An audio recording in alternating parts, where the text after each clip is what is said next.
Assalamualaikum warahmatullahi wabarakatuh. Puji syukur kita panjatkan kehadiran Allah Subhanahu wa taala. Salawat dan salam pada junjungan kita Nabi besar Muhammad sallallahu alaihi wasallam, dan tentunya ingatan takzim kita kepada yang mulia Ayanda Guru, yang mulia Buya Iskandar, yang mulia Abu, dan juga yang mulia Buya Parki. Jadi judulnya adalah Yang Mulia Abu dalam Berguru dan Pemikiran Yang Mulia Abu. Kenapa? Yang pertama, kemarin dia haul yang keempat, 2 hari yang lalu di Baitul Jafar juga udah dibuat acara haulnya. Kita membagikan nasi bungkus untuk masyarakat lah ya, 5.135 5135. Iya. Nah, dan juga kemarin ada ziarah juga ya, Abu. Ya, ini banyak hal yang harus mungkin banyak dari kita kadang-kadang berpikirnya itu kurang clear. Nah, jadi ini mau disampaikan sebab musababnya nanti diceritakan kenapa, cuman itu nanti aja lah ya. Nah, pertama kita harus berbicara tentang dalil-dalil dulu ya.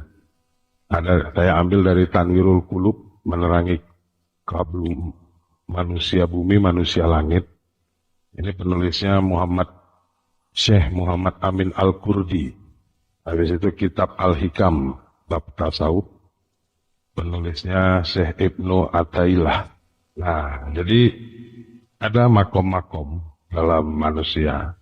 Nah, kebetulan juga kenapa ini jadi topik, 3 hari sebelum Abu berhaul, saya diminta bawa seminar tentang mujahadah, muhasabah, dan riyadah dalam tarikat. Jadi seminarnya dengan Kaprodi AIN Pontianak dengan via Zoom. Jadi pandangan dalam segi tarikat. Nah, kebetulan gara-gara meriset itu dan juga ada beberapa pesan dari Yang Mulia Abu yang sebenarnya sudah lama kepingin disampaikan tapi waktunya aja belum. Nah, ini supaya kita punya persepsi yang clear ya. Apa itu muakabah, riyadah, muhasabah, murakabah, muahadah, mujahadah? Ini kan sering kita dengar. Nah, ini diceritakan supaya kita tahu makom-makom ataupun tahapan-tahapan dalam bertarikat ya. Jadi yang pertama adalah muahadah, itu mengingat namanya. Mengingat dengan Allah Subhanahu wa taala. Di alam ruh Allah Subhanahu wa taala menciptakan kontrak dengan manusia sehingga agar manusia tetap mengingat, mengabdi kepada Allah. Jadi muahadah itu mengingat Allah Subhanahu wa taala. Yang berikutnya mujahadah. Mujahadah itu bersungguh-sungguh, wajahidu fi sabilillah, mengerjakan perintah Allah. Jadi udah mengingat, bersungguh-sungguh.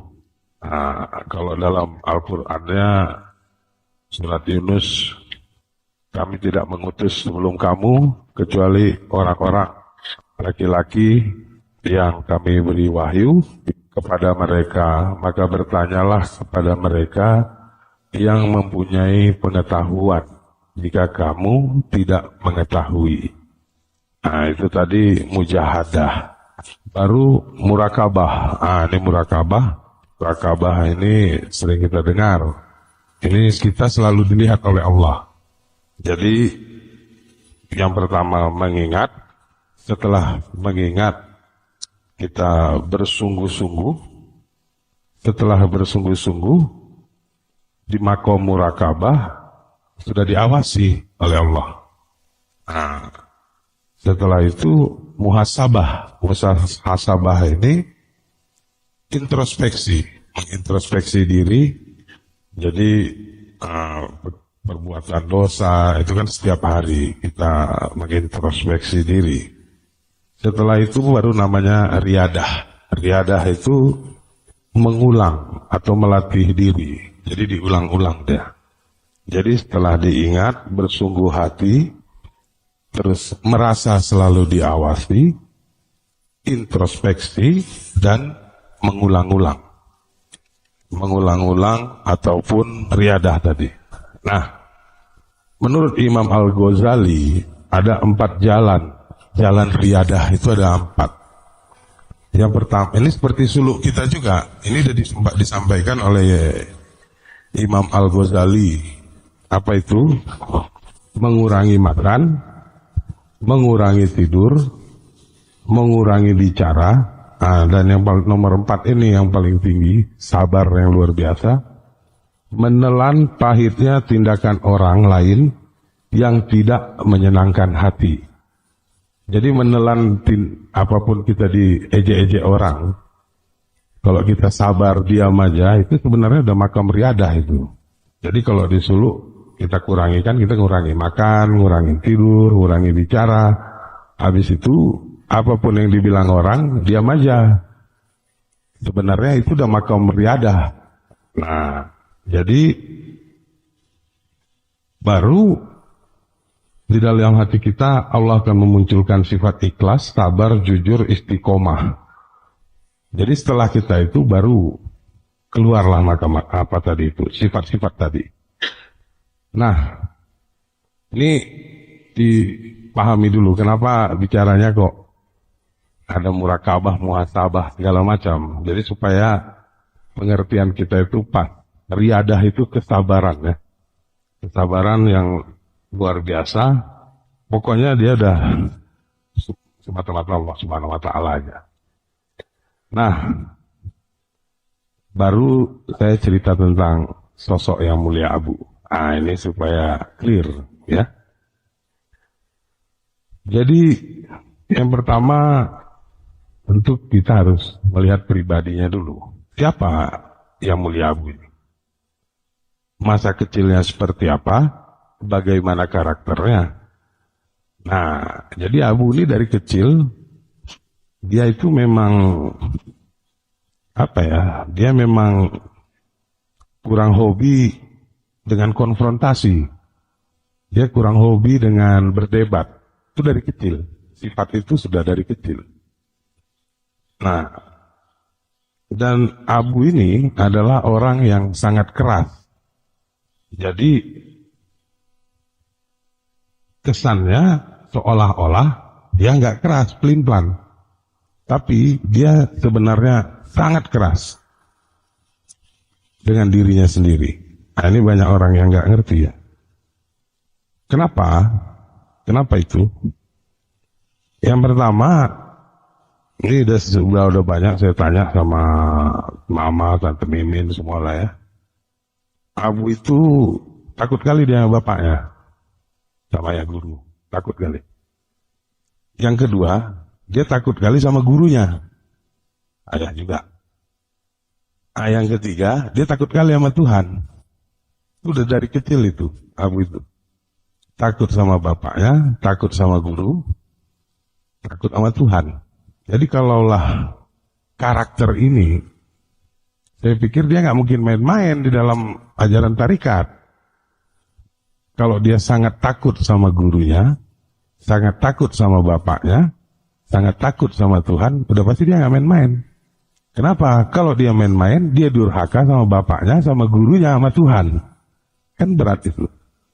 Artinya, tidak ada yang dibuat Abu yang tidak sesuai dengan yang dibikin ayah guru. Bahkan lebih detail. Ini yang harus dipahami. Kenapa? Abu itu sangat hati-hati. Sangat hati-hati.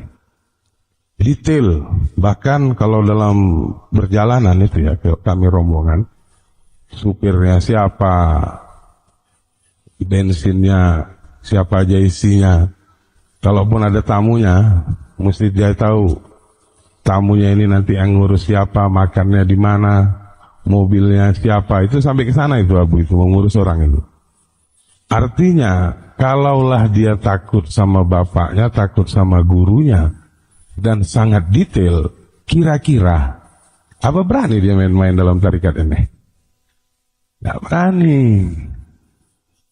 Nah, kalau kayak gitu, tapi dia sabar kali. Nah, ini pula. Sabar, tapi dia takut sama guru, sama Tuhan.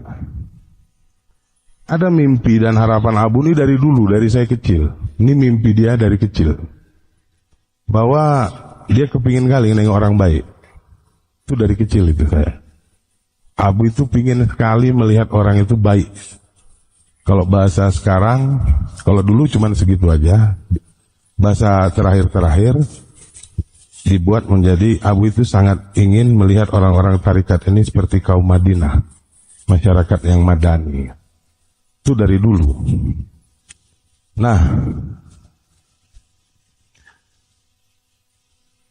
setelah itu dari dulu jadi gini ya, Abu itu buat pelatihan bukan setelah dia jadi Abu aja. Dari saya kecil dia ada bikin pelatihan. Pelatihan cuci mobil, pelatihan cuci kereta. Pokoknya semua kegiatan di Pancabudi itu dibikinnya pelatihan. Itu udah dari kecil itu, bukan sekarang-sekarang. Artinya apa? Ketika dia ingin mempunyai mimpi, supaya mimpi ini bisa diterima oleh banyak orang, maka mimpi ini dibuatnya supaya bisa diterima dengan mudah oleh banyak orang. Nah, contohnya begini, kalau saya kepingin bermimpi saya pingin mimpi jemaah ini pingin pandai masak nasi goreng. Kira-kira itu mimpi saya kepingin semua orang itu pandai masak nasi goreng. Apa cara yang paling mudah? Cara yang paling mudah, saya buat pelatihannya, panggil orang, didemokan makan nasi goreng ya kan? Tapi kalau disuruh aja pokoknya buat nasi goreng, kan susah nih. Gimana nih orang? Gimana buat nasi goreng? Udahlah bikin aja. Apa nasi aja digoreng, apa pakai sambal, kan gitu kan? Tapi karena keinginan tadi itu, maka saya buat aja yang paling mudah itu dibuat aja pelatihan nasi goreng, kan gampang. Jadi seperti yang disampaikan tadi, Abu ingin orang-orang tarikat ini seperti masyarakat Madani, masyarakat Madinah. Cara yang paling mudah macam mana? Buat aja pelatihannya. Kan itu cara yang paling mudah. Nah, kira-kira waktu membuat itu ada nggak momentumnya? Atau Abu itu begitu jadi diangkat jadi mursyid, langsung dia bilang, oh ya buat pelatihan yuk. Atau ada nggak momentumnya? Ada. Apa itu? Abu sebelum membuat pelatihan dia ziarah dulu sama ayah. Karko minta izin bahwa ya mau bikin pelatihan. Waktu itu Abu cuma bilang, ayah pesan bikin cepat katanya. Nah, kira-kira itu dialog gak? Ya, aku mau bikin pelatihan.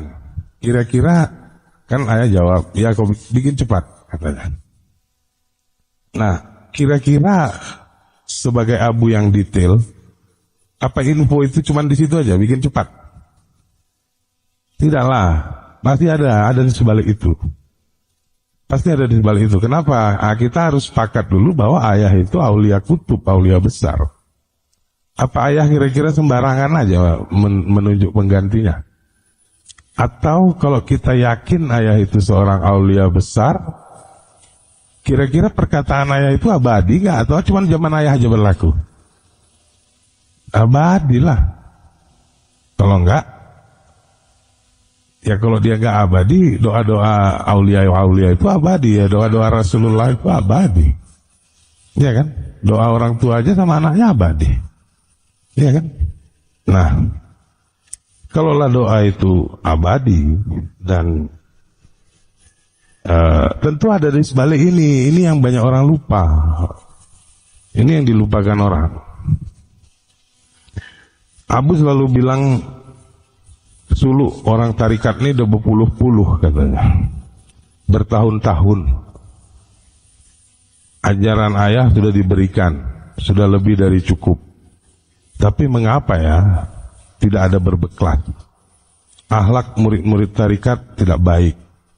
Suluk berpuluh tahun, akhlak nggak baik. Apa yang salah nih ya? Kan kurang lebih begitu, ya kan? Nah, waktu itu jawabannya Abu membuat pelatihan. Pertanyaannya, ada apa di sebalik pelatihan ini yang berhubungan dengan ajaran tarikat?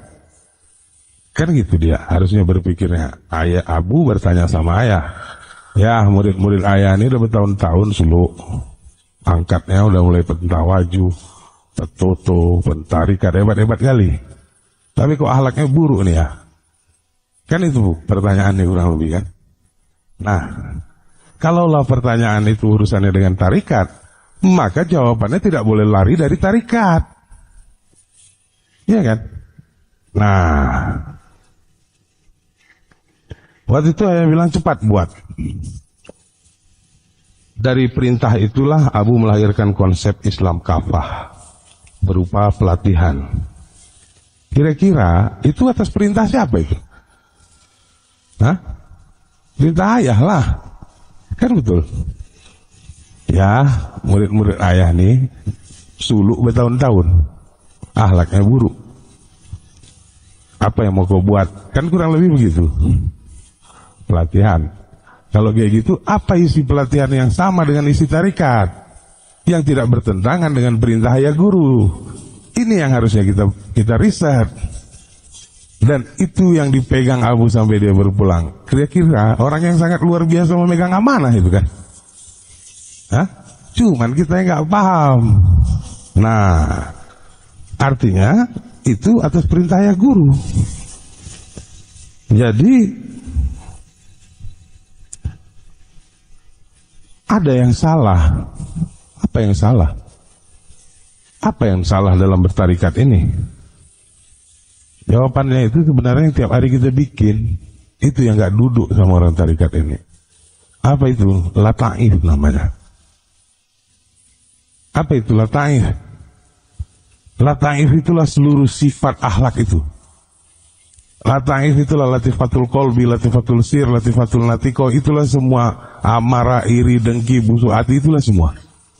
Artinya, tapi karena Abu itu tadi, ingat ya, orang yang sabar. Waktu dia melapor sama ayah, ya, ini orang ini udah suluk bertahun-tahun. Kira-kira boleh nggak kalau dibilang? Tapi lataifnya nggak ada yang betul. Gimana nih ya? Kalau gitu kau bikin macam mana supaya mudah orang itu menangkap lataif? Caranya buatkan pelatihan. Tapi bukan pelatihan itu tarikat. Inti dari situ adalah memperbaiki lataif. Artinya apa?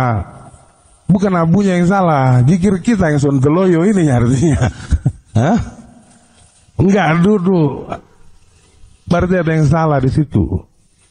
Tapi Abu ini penyabar. Kalau Buya Iskandar itu, waktu dia diangkat jadi Buya, begitu dia siap sholat Jumat, itu boleh tanya sama mama, banyak saksinya.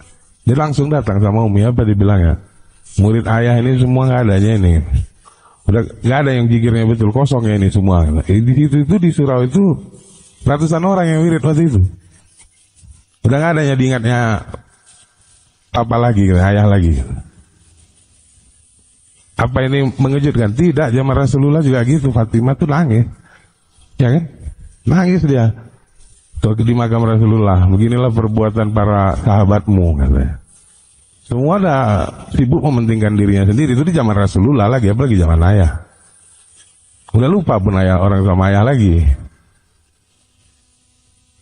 Itu yang dibilang Buya Iskandar. Nggak ada yang betul lagi zikirnya ini. Tapi Buya Iskandar itu frontal, konfrontasi. Abu nggak tipenya itu. Bukan main sabarnya dia mengajarkan kita untuk membetulkan lataif. Tapi itu pun nggak paham. Kita bilang pula Abu membawa model baru dalam tarikat, ini yang kacau nih. Hah? Di mana model barunya? Orang dia sangat takut kok. Yang dia mau tunjukkan itu sebenarnya, tapi dia nggak ngomong, ya lataif kalian ini nggak betul.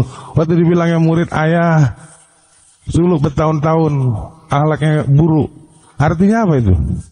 Suluk bertahun-tahun zikirnya pun nggak ada yang betul, kan begitu artinya. Cuman nggak itu bahasanya, akhlaknya buruk ya. Gimana caranya? Artinya kalau akhlaknya buruk apa? Lataifnya nggak duduk. Kalau memang lataifnya nggak duduk, berarti apa zikir kita nih? Itu yang harus kita renungkan kalau gitu. Abu ini memang sabar kali.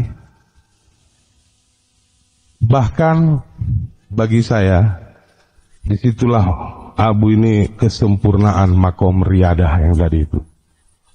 Menerima apapun pahitnya yang dibilang orang-orang lain. Itu makom riyadah yang paling tinggi. Nah, ini kita harus sadar. Nah, disitulah bahkan Buya Iskandar itu berpulang, mau sebelum berpulang itu dibilangnya, itu di Sawangan, waktu itu rame orang, apa dibilangnya? Kalau kalian, aku seumur hidup belum pernah nengok orang yang paling sabar kecuali Haji Don. Gitu. Dan itu udah disampaikan, ayah juga pernah bilang, kalau kalian mau tahu anak aku nanti yang paling sabar si Dodon nih lah. Gitu. Artinya, predikat sabar itu yang udah dari zaman dulu. Saya tahu betul ya, semua konsep pelatihan itu, asal ditanya sama Abu, Om apa ini yang betul-betul Om mau? Jawabannya pasti selalu, sebenarnya bukan kayak gini, tapi sudahlah nggak apa-apa buat aja. Artinya apa? Dia ingin menyentuh hati. Kalau tak bisa lagi disentuh dari hati, dipakai dari otak. Itu pun nggak bisa juga. Memang udah bebal tingkat dewa mataharinya kita ini semua nih. Nah, kenapa? Karena ilmu tarikat ini sejujurnya ilmu hati, bukan ilmu otak. Jadi dia ilfisudur ya, bukan fisutur. Dia memang ilmu hati, ilmu kolbu. Tak bisa diucapkan.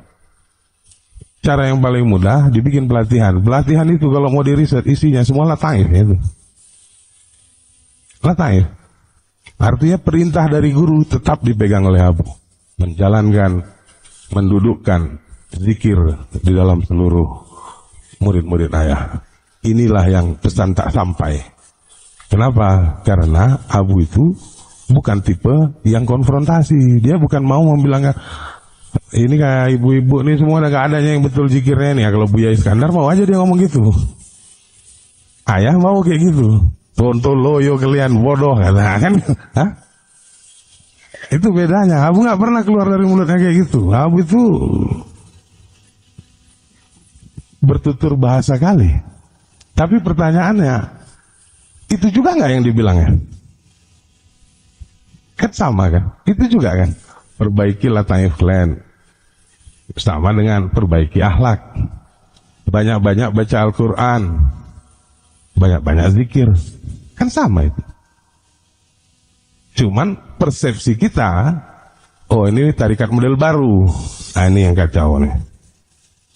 Nah, padahal jelas ada yang selalu Abu bilang, aku hanya mau duduk satu atap dengan orang-orang yang baik, katanya. Boleh nggak kalau saya bilang, Abu hanya mau bergabung dengan orang-orang yang zikirnya betul? Boleh. Iya kan? Cuman pertanyaannya, siapa yang zikirnya betul? Menurut konsep kesempurnaan lataif. Buktinya apa? Mau siapapun dia, hari ini kita berpecah-pecah kok. Merasa lebih baik dari satu yang lain. Di mana lataifnya? Nah, artinya itulah untuk memudahkan kita. Sebenarnya hanya untuk memudahkan kita. Pelatihan itu disampaikan supaya murid-murid ayah ini ngerti. Tapi kenyataannya tak banyak orang yang memegang itu. Artinya Abu adalah orang yang sangat memegang prinsip patuh pada perintah ayah guru, namun di satu sisi makom fisudur makom riadah, muhasabah, murakabah beliau sudah luar biasa, sehingga sabarnya bukan main. Kita yang nggak sabar sebenarnya. Nah, kenapa?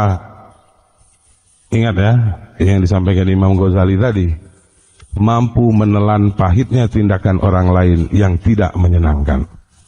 Abu itu apapun dibilang orang ini ketawa aja, diam aja ya dia. Sehingga dia, coba tengok, semua keputusan itu rata-rata yang buat bukan dia. Cuman udah kalian diskusikan, udah cocok menurut kalian, cocok, kalau cocok jalankanlah. Itu aja nyabu. Nah, supaya dia nggak tanya, dia menghindar. Kenapa? Kalau dia ditanya, dia terpaksa konfrontasi. Kenapa Abu buat kayak gitu? Ya kenapa rupanya? Memangnya akan itu. Abu tidak suka bersoal jawab. Akhirnya dilepaskan aja. Abu, kami katanya nggak boleh lagi apa di sini pengajian. Oh iya, apa kata orang itu? Kata orang itu, kalau dari seorang itu cocok ya sudahlah itu. Itu aja jawaban Abu. Ya kan? Habis itu ngindar aja dia. Nggak mau dia dikonfrontasi lagi.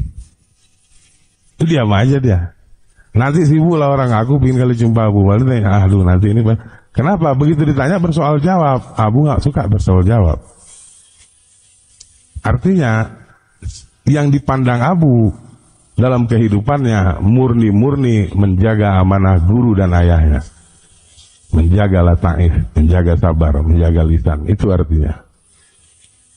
Maka dia bersembunyi seolah-olah. Jadi Abu ini selalu beretorika ya, memegang teguh pada prinsipnya. Beliau memegang teguh ajaran gurunya.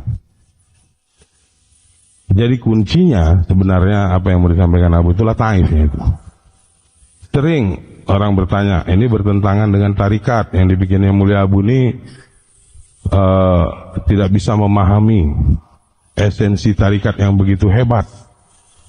Padahal yang ditanya itu pun kalau ditanya sama dia, gimana Hadir Mursyid? Gak tahu juga ya dia itu. Artinya apa? Makom ismuzat lataif Nabi isbat murakabah pun gak ngerti juga ya dia itu. Cuman ada apa yang dibilang ayah. Sebenarnya ini pun sudah disampaikan ayah guru. Aku gak sempat ngajarkan ini semua sama kalian. Aku kasih semua teorinya, metodologi tarikatullah, aku kasih. Aplikatifnya, prakteknya, kalian cari sendiri. Waktu aku nggak cukup, itu sering dibilang ayah. Ya, kalau dia pidato sama anak-anak surau. Dan ingat ya, apa yang dibilang ya, kalau kalian tahu, kata, muridku tak lebih dari seputaran tasbih, kata ya. Yang mana yang seputaran tasbih itu? Yang duduk zikir, duduk lataif. Kita ini belum tentunya masuk. Kita ini baru tarikat KTP-nya kita. Sama dengan Islam KTP. Ini banyak hal yang harusnya kita belajar. Meriset betul-betul apa yang ditinggalkan ayah guru. Tinggalkan Abu, Buya Iskandar, dan hari ini Buya Parki. Nah, jadi kalaulah kita tengok ini, yang dibawa oleh Yang Mulia Buya Iskandar, yang dibawa oleh Yang Mulia Abu, dan hari ini yang dibawa oleh Yang Mulia Buya Parki, sejujurnya itu semua Yang Mulia Ayahanda Guru namanya. Sejujurnya. Karena apa? Karena betul-betul memegang ajaran tarikat, tidak bergeser sedikit pun. Nah, kalau ayah menggunakan teori ilmiah metafisika melalui seminar-seminar, ya kan? Ayah pergi ke sana, ke Unibrau, ke UI, segala macam. Itulah dakwahnya. Nah, dan itu juga disampaikan Bu Abu. Apa itu? Dakwah saya adalah Islam kafah melalui kegiatan pelatihan. Samanya. Ayah waktu seminar itu menceritakan kehebatan tarikat itu bercerita tentang kehebatan zikir nggak? Ketika berbicara tentang zikir yang disentuh lataif nggak? Ketika berbicara dengan zikir yang disentuh murakabah, ismuzat, Nabi isbat nggak? Sama, nggak ada bedanya. Ya kan? Nah, kalau memang sama, artinya nggak ada yang berbeda yang dibikin abu. Ini yang orang kadang-kadang beranggapan macam-macam. Sebenarnya kita pun tak pernah mempertajam, bertanya. Sama ya pun nggak kita pernah tanya. Ya sebenarnya kayak mana ya merabit yang betul ini ya, sampai tembus kalau murakabah itu kayak mana ya, ajarkanlah. Mana pernah. Ya cuma kau berzikir aja kau banyak-banyak ya, jaga wirid, jaga sulu dah. Kalau betul-betul saya rasa belum ada ya ajarkanlah aku berzikir. Payah kali berzikir, menghadirkan murid itu payah kali nih ya, ajarkan dulu kenapa. Kan ayah guru, masa anak murid nggak boleh nanya? Nggak ada yang berani nanya itu ya kan? Ya baca sok tahu. Hah? Ya akhirnya emang gitu. Jadi artinya apa? Abu ini cuma hanya mencoba mengaplikatifkan ajaran tarikat ini. Kalaupun diangkat dari ajaran tarikat itu, yang paling pas adalah lataif. Nah, semuanya itu sebenarnya hanya bisa dicapai dalam konsep spiritual. Tapi namanya payah, itulah tadi ya. Abu pun udah bilang, ayah pun banyak kali kok muridnya. Kenapa ya bilang muridku hanya seputaran tasbih? Kalau kita pikir-pikir berjutanya murid ayah ini. Kenapa nggak dibilang ayah muridku itu sebenarnya ada banyak kali beribu-ribu gitu. Artinya kenapa dibilang ayah muridnya sedikit? Tandanya yang lain-lain ini ini payah nih, mau dibilang bukan murid nggak enak pula ya kan? Kalau gitu ya kan. Nah, artinya karena dia tadi kita kembali ke awal, Abu itu sangat takut sama guru, sama ayahnya, sama orang tuanya. Maka pendekatan yang dipakai Abu adalah menetap pendekatan asah, asuh, asih. Itulah yang dipakainya. Bukan konfrontasi, bukan frontal. Ya. Nah, kalau kita lihat ayah Buya Iskandar itu frontal, Abu sabar. Tapi akhirnya kebablasan. Ini sekarang ada yang begini, ada yang begitu, ada yang warna hijau, merah, kuning, kelabu, udah kayak balon kuada 5 kita nih. Iya kan? Makanya sama, akhirnya kembali lagi kalau Buya Farki dia mengambil garis keras juga. Apa dia bilang? Aku nggak mau ngurus yang lain kecuali peramalan. Kan gitu. Kembali kita mengurus zikir.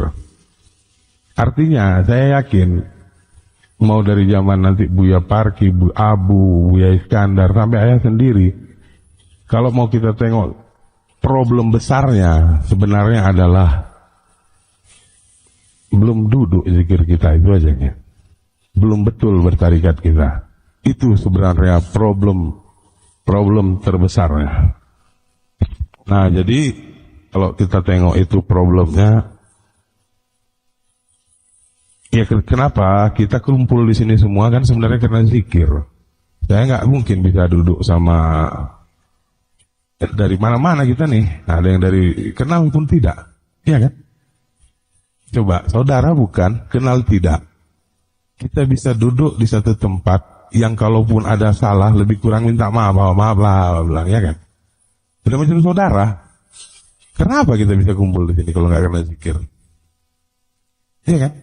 Bukan karena yang lain. Kalau kesamaan akhlak belum tentu, ataupun kesamaan pikiran, kesamaan itu organisasi lah. Nah, misalnya kita berkumpul, tapi kan kita tidak diikat oleh organisasi ini.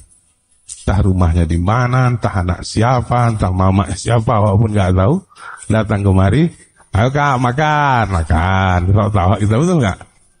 Karena zikirnya ini, kan itu. Nah, hari ini kenyataannya yang menyedihkan bahwa wajah tarikat itu sudah centang perenang kita nih. Kita nggak bisa duduk satu atap lagi. Kita nggak bisa merasakan persaudaraan. Apalah perbedaan. Kalaulah memang permasalahan kita adalah urusan zikir, kenapa kita nggak bisa ngobrol bareng lagi? Kenapa sekarang seolah-olah harus ada kotak yang hijau, ada kotak yang putih, ada yang hitam? Padahal apa kali sih? Kita ketemu juga tidak karena saudara. Terus hari ini gara-gara kita bilang aku modelnya A, aku modelnya B, Habis itu telepon pun nggak pernah lagi. Apa itu konsep tarikat? Apa itu yang dikatakan lataif yang duduk? Apa itu yang dikatakan zikir yang betul? Harusnya kita introspeksi semua. Kalaulah memang kita orang yang tawaduk, kalaulah kita memang orang yang makom riadahnya tinggi, makom mujahadahnya tinggi, muhasabahnya tinggi. Kalaulah memang kita betul-betul pengamal tarikat, harusnya kita introspeksi. Nah, jadi Abu itu nggak pernah keluar dari tarikat ini sampai akhir pulang. Jadi waktu itu ada satu pertanyaan saya sebenarnya sama Abu yang terjawab kira-kira 15 hari yang lalu. Terjawab di alam yang berbeda pula, biar gaya sedikit, ya kan? Hah? Waktu itu saya tanya, Om bilang orang-orang tarikat ini udah berzikir bertahun-tahun, makomnya udah hebat-hebat, akhlaknya buruk. Apa masih? Gimana dong? Kan ayat buruknya hebat kali, harusnya. Tapi sudah digoda setan lagi. Karena udah hebat kali, berguru bertahun-tahun. Apa yang salah yuk? Nah, apa jawaban Abu pada saat itu? 15 hari yang lalu lah ya, di dalam dimensi yang berbeda ini ya. Dia bilang begini sama saya. Kita tahu Adam dan Hawa. Tahu. Adam dan Hawa itu digoda iblis itu di mana? Di surga. Sekarang pertanyaannya, kalaulah surga itu rumah siapa itu? Rumah Tuhan, ya kan? Rumah Allah Subhanahu Wa Taala. Yang punya rumah Tuhan. Kalau yang punya rumah Tuhan yang jaga siapa? Nah, yang punya rumah Tuhan, yang jaga Tuhan, bisa iblis masuk. Lucu kan? Kan gitu. Jadi gimana itu? Itu bukan iblisnya yang masuk, tapi penghuni yang di dalam yang membukakan pintu. Ya. Hah? Betul nggak? Apa itu? Ketika Hawa mengatakan aku pengen makan itu, itulah pintu pertama dibuka. Jadi, katanya, walaupun beribu-ribu kali kalian suluk, walaupun bertahun-tahun bertarikat, tapi kalau kalian buka hati kalian di dalam hati kalian pintu untuk masuknya iblis, sampai kapanpun kalian akan digoda oleh iblis. Nggak ada itu urusan makom yang tinggi bertahun-tahun di surau sebelum ditutup hati. Saya bilang, wah, kalau kayak gitu nih gawat lah kita. Nah, itulah PR kita sebenarnya. Banyak yang kita punya PR. Di sini sebenarnya agak, jadinya saya mau menyambung. Jadi 15 hari yang lalu itu banyak dialog ya sebenarnya. Tapi nanti dibilang orang pula saya tenggen, jadi nggak usah lah.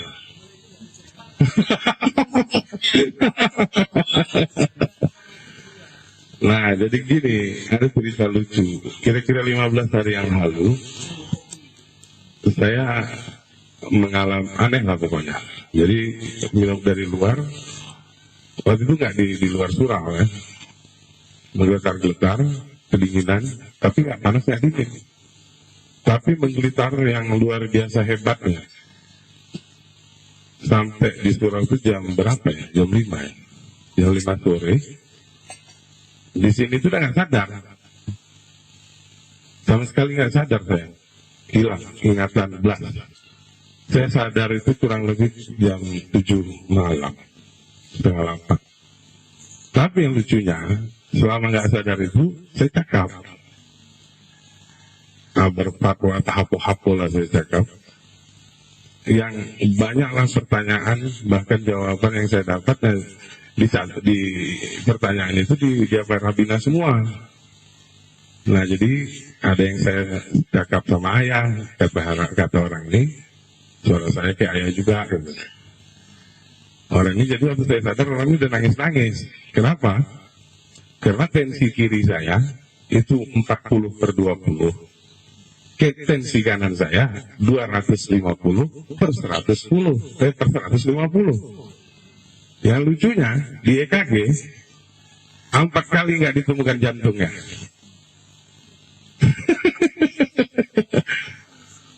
Hah? Iya, ada pakai kabel segala macam kabel mereka mau tengok jantungnya ini ada masalah apa enggak? 4 kali nggak ketemu. Saya udah ngorok, ya entahlah, cuman memang perasaan saya waktu itu nggak happy aja pula, ya nggak sadar lah. Nah jadi datang ayah, ya susah lah ini kalau dibilang betul apa enggaknya, saya pun nggak tahu juga ya, bisa dibilang bohong ya nggak apa-apa juga sih. Karena yang jelas saya sadar itu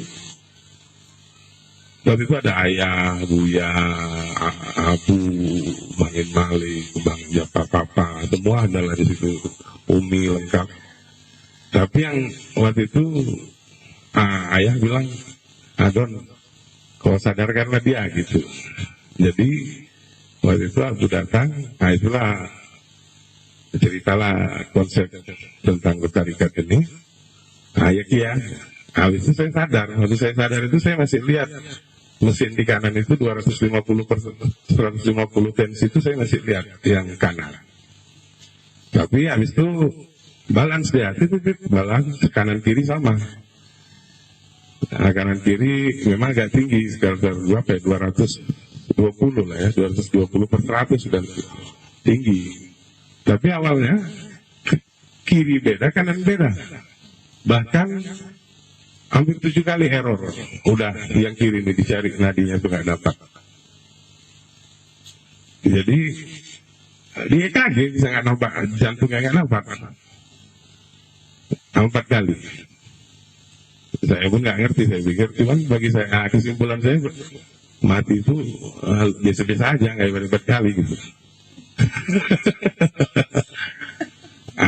Jadi dialog itu rupanya banyak ya. Jadi sama ayah sama buku, jadi insya Allah adalah 2 buku yang keluar. Dan lucunya rupanya buku 1, 2, dan 3 ini sejalan. Jadi buku pertama saya itu kan Sang Mujadid. Buku kedua ini judulnya Kematian Kedua. Buku ketiga judulnya Energi Abadi. Jadi apa? Sang Mujadid itu bercerita tentang ayah guru. Kematian kedua itu bercerita tentang mentalkinkan kalimat Allah di dalam kalbu. Itulah bayat. Bayat itu di situ saya tulis kematian kedua dia. Kalau kematian pertama itu semua manusia pasti mati. Udah pasti, sudah pasti. Kematian pertama kan gitu. Orang-orang tarikat mati sebelum mati. Maka itulah kematian kedua. Itulah bukunya. Jadi setelah tahu siapa gurunya, barulah masuk tarikat. Setelah masuk tarikat, buku ketiga itu berbicara tentang energi abadi, baru mengaplikasikan zikirnya. Jadi tanpa disengaja, walaupun jadi rupanya trilogi bukunya ini jadi 1, 2, dan 3. Insya Allah akan dikeluarkan nanti lagi dalam proses penyusunan bukunya. Jadi, buku-buku yang saya buat itu pun yang 1, 2, dan 3 itu sebenarnya lebih banyak didapat dari perjalanan spiritual lah. Dari kematian pertama, kematian kedua, dan kematian ketiga. Jadi ada beberapa ini hanya mengumpulkan quote saja ya. Yang di sini Abu bilang, mau kemana kita pergi? Yang itu, manusia seharusnya rahmat bagi semesta alam, rahmatan lil alamin. Inilah yang dijawab dengan perilaku kita. Tarikat kuncinya muhasabah, mujahadah, dan riadah. Muhasabah adalah alat kontrol kita untuk introspeksi.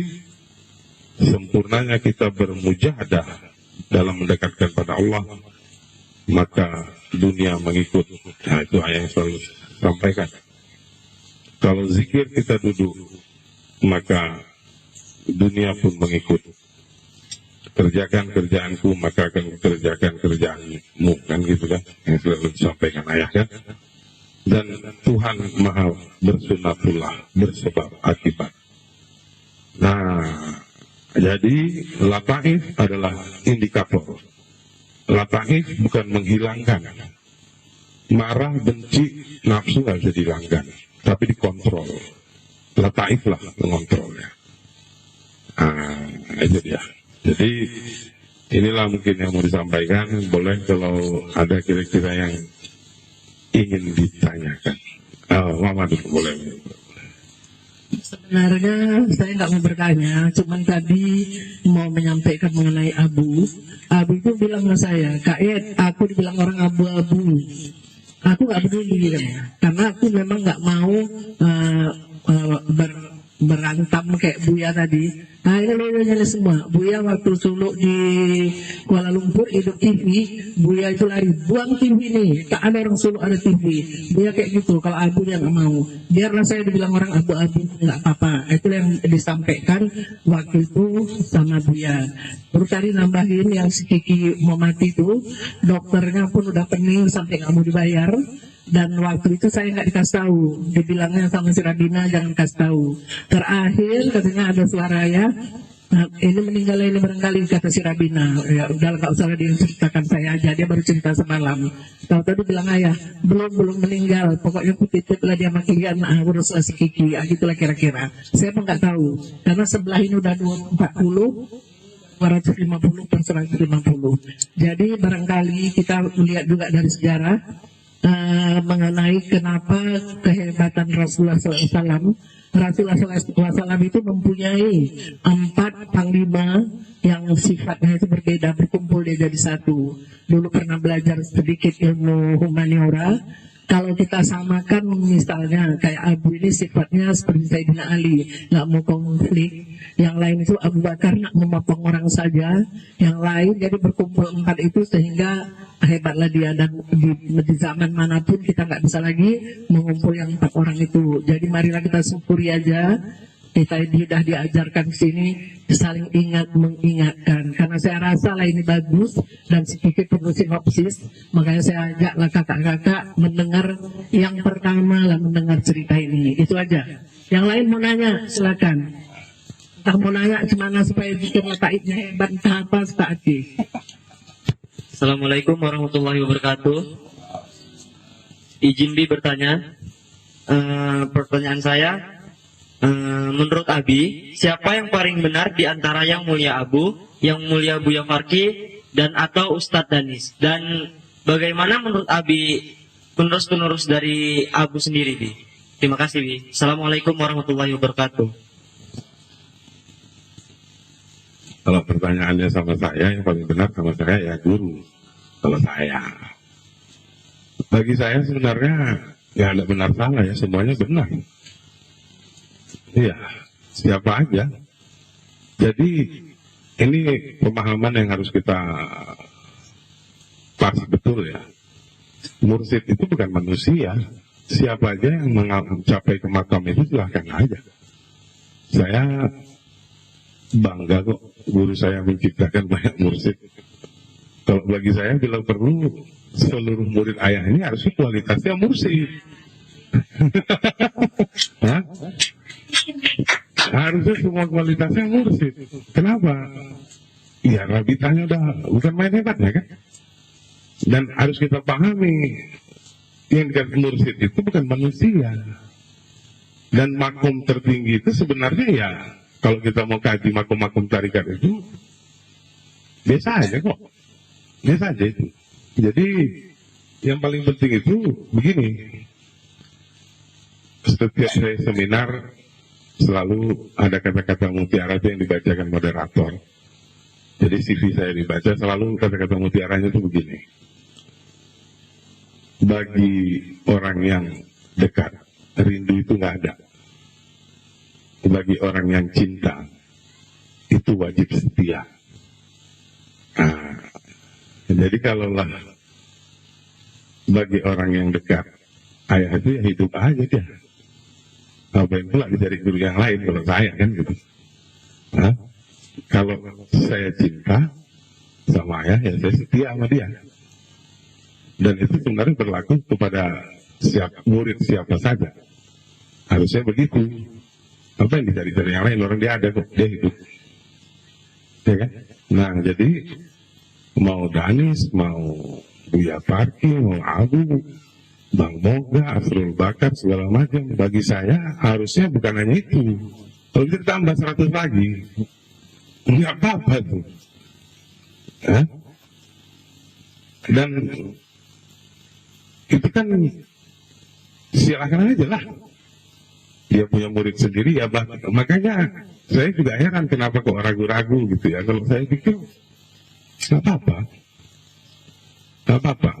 Mursyid itu bukan jadi menjadi mursyid itu sebenarnya bukan pencapaian, bukan. Nah ini yang harus paham ya, bahwa itu bukan pencapaian. Jadi makom tarikat itu sebenarnya kesempurnaan zikir itu ya melebur itu gimana? Kalau udah melebur dengan mursyid ya mursyid lah. Ya, rabit itu ngapain? Ini kan melebur. Jadi kalau leburan kita itu benar-benar sempurna, kita pun mursyid semua ini kenapa rupanya? Iya kan? Nah, jadi itu ya poinnya. Kalau saya senang, saya senang kali pun. Kenapa saya senang? Ya guru saya hebat sebenarnya. Ya baguslah, saya pikir betulnya itu semua. Silakan aja, nggak apa-apa. Nah, ada lagi mau tanya? Oh, satu lagi, boleh. Assalamualaikum warahmatullahi wabarakatuh. Saya mau bertanya nih, ini karena saya penasaran. Jadi Abi kan ketua Alkah Baitul Jafar, yang dimana sudah jelas bahwa Baitul ini di bawah naungan Yang Mulia Buya Farki. Tapi kenapa Abi membahas tentang Yang Mulia Abu dan mengadakan seminar di Pancabudi? Itu gimana Abi? Terima kasih. Assalamualaikum warahmatullahi wabarakatuh. Salam. Jadi gini, sebenarnya 10-15 hari yang lalu itu juga, dalam hati itu juga. Ini saya kan mendengar pembicaraan itu udah dari mulut kedua, karena saya nggak sadar. Ya, saya dalam kondisi tapi pingsan apa nggak tahu lah saya. Waktu itu juga pertanyaan saya sama ayah, ya. Nek, ini tiap hari awak nih cerita tentang Aki, nanti cerita tentang Abu, cerita tentang Buya. Nanti dibilang orang tua, saya ini sok hebat gitu kan, atau nggak jelas, sebentar kiri, sebentar ke kanan. Nanti dibilang orang tua, saya kepingin bergaya kayak Aki. Gimana ini? Waktu itu jawaban Buya, Abu, ayah guru sama saya sangat menyentuh, dan saya pikir harusnya ini untuk kita semua ini. Apa dibilang ayah waktu itu sama, kau dengar ya, sebagai seorang murid, kau harus menjaga ahlul baitku. Sebagai seorang ahlul bait, kau harus menjaga keluargamu. Nah, jadi dibilang ayah, jagalah dirimu dan keluargamu dari api neraka. Jadi bagi saya, ya itu aja yang saya pegang. Saya nggak peduli kali apa interpretasi orang tentang saya, nanti dibilang ini mau ikut begini begitu, nggak peduli kali saya. Bagi saya sebagai seorang murid, ya saya harus banyak berbicara tentang guru saya dan ahlul baitnya lah pula. Sebagai seorang ahlul bait, ya saya nggak terima juga lah kalau saya dijelek-jelekkan orang kan gitu. Ya saya bicara juga, gitu aja. Jadi sebenarnya itu yang mendasari. Dan sejujurnya sama ya, saya ya nggak ada untungnya juga, nggak ada untungnya, nggak ada. Ya nggak ada untungnya, sama saya nggak ada untungnya, kecuali kalau saya cakap ini, siap cakap, dibayar 100 juta mungkin tiap hari lah. Kalau bisa pun sehari 2 kali kan gitu. Tapi karena nggak ada untungnya, ya saya nggak peduli emang. Saya nggak peduli. Jadi kalaupun orang bilang, ah itu mengada-ngada, itu nggak betul, Bang itu mengarang-arang. Ya saya nggak peduli, nggak apa-apa juga. Tuh, tidak mengurangi kehidupan saya dan tidak melebihkan juga. Sama ya, orang bilang, ini supaya di BJ rame. Orang, saya malah lebih suka nggak usah rame. Kenapa? Kalau rame, duit saya banyak keluar. Loh iya, makan, ya kan? Tempat tinggal, air, dari mana duitnya? Jadi salah kalau orang bilang supaya di BJ rame. Enggak sih, lebih suka di sepi-sepi aja lah. Kenapa kalau sepi? Ya, awal minta duit sama siapa coba, ya kan? Nah kan jujur-jujur aja kita. Bayangkan Sulu di sini tidak ditentukan, bebas mau bayar boleh, nggak bayar nggak apa-apa, nggak ada harganya. Makanya nggak bayar. Jadi kalau udah lewat 5 hari Sulu, biasanya pantul udah datang ke belakang. Nah, ini duit Sulu udah habis. Jadi bayangkanlah itu. Nah, itu saya lah menelepon yang lain-lain. Ada mau sumbang beras klien, kirim dulu. Hah? Apa lo untungnya sama saya ramai orang Sulu kalau kayak gitu untungnya? Nah, lebih banyak ruginya. Jadi nggak mau lah, bukan itu. Tapi bukan itu pula yang saya cari. Jadi ya memang saya nggak ada untungnya lah. Saya nggak dapat untung kok di sini. Dan salah ya kalau orang bilang supaya di BJ rame. Ya kalau bayangkan ya, kalau wirid 50 orang, setiap wirid seminggu 2 kali. 50 ngasih makan 50 itu nggak kurang dari 500-300 ribu, nggak kemana. Baru ngasih makan orang wirid, belum lagi ansor, makan ansor lagi, belum lagi orang suluk, belanja suluk lagi, belum lagi sedekah Jumat barokah. Banyak kali. Nah, bukan orang kaya, bukan pekerja hebat, pengangguran ya.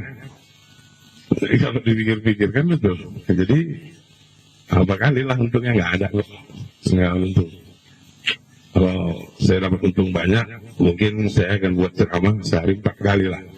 Sekali bayar 25 juta, 100 juta sehari, 300 juta, 3 miliar juga setelah sebulan. Nggak apa-apa lah kalau itu kan. Beringat-beringat, mengarang awak lebih hebat dari ini saya bikin karangannya, biar mantap sedikit. Saya sangat bersenang hati ada acara-acara seperti ini, karena kayak manapun nanti yang pulang ini kan pasti akan bercerita. Dan lagi pun masih banyak yang masih kenal macam Kak Asni, macam Bu Lina, dengan kecil-kecilnya Abu kan masih di Pancabudi, Sinira, yang ini kan Rani, tahulah kayak mana yang mulia Abu itu. Karena dengan terjadinya pelatihan ini, karena Abu ini memang sangat baik kali. Waktu kemarin haul Buya, adalah seorang ibu yang datang ke saya, kayet rupanya Abu itu baik kali. Baru saya tahu hari ini, ternyata di kepala orang-orang udah banyak kali bahwa Abu ini jahat kali. Jadi ya saya rasa ya, kami itu bertanggung jawab lah, bahwa macam mana pun dia kan saudara kami tahu, dan dia memang keras. Kalau perkara itu keras, kalau perlu kami aja semua nggak boleh minum air yang dari surau itu memang dari kecil dia memang kayak gitu. Jadi ya barangkali sama-samalah kita doakan ya, semoga ya ini ya orang yang mau menganggap buruk biar aja lah, nggak apa-apa juga. Itu aja. Yang lain kalau ada yang mau nambah tanya. Jadi nggak usah lebih tanya lagi karena udah lama kali ini ya kan. Kita mau makan pula habis ini kan gitu. Jadi cukup jelas lah ya. Jadi poinnya sebenarnya yang mau disampaikan bukan itu ya. Yang poin yang paling besar itu sebenarnya bukan masalah Abu dan lain-lain. Poin yang terbesar adalah kita jagalah amanah ayah guru yang sama kita. Kita jagalah zikir yang telah ditinggalkan ayah sama kita. Kita pastikan zikir yang ditinggalkan ayah itu tetap abadi ataupun lestari lah sampai kita berpulang nanti kan gitu. Jadi poinnya sebenarnya di sana. Tak usahlah dinilai A, B, C, D, E itu. Kita tak lebih baik dari orang itu kok. Kita tidak lebih baik dari yang lainnya. Jadi kembalilah kita kepada ajaran yang ditinggalkan ayah. Kita perbaiki zikir kita perbaiki diri kita. Insya Allah kita mohon syafaat dari ayah guru. Semoga ya apa yang kita dapat dari beliau berkekalan. Dan insya Allah kalau kesungguhan hati kita lah mungkin yang dilihat oleh ayah kan gitu. Kalau zikir kita siloyo kali kan gitu. Yang paling penting kesungguhan dan hati kita ini menjaga amalan tarikat inilah mungkin yang suatu saat menyelamatkan kita nanti. Mungkin itu saja yang bisa saya sampaikan, lebih kurangnya mohon maaf. Terima kasih sekali lagi untuk semuanya. Wabillahi taufiq wal hidayah. Assalamualaikum warahmatullahi wabarakatuh.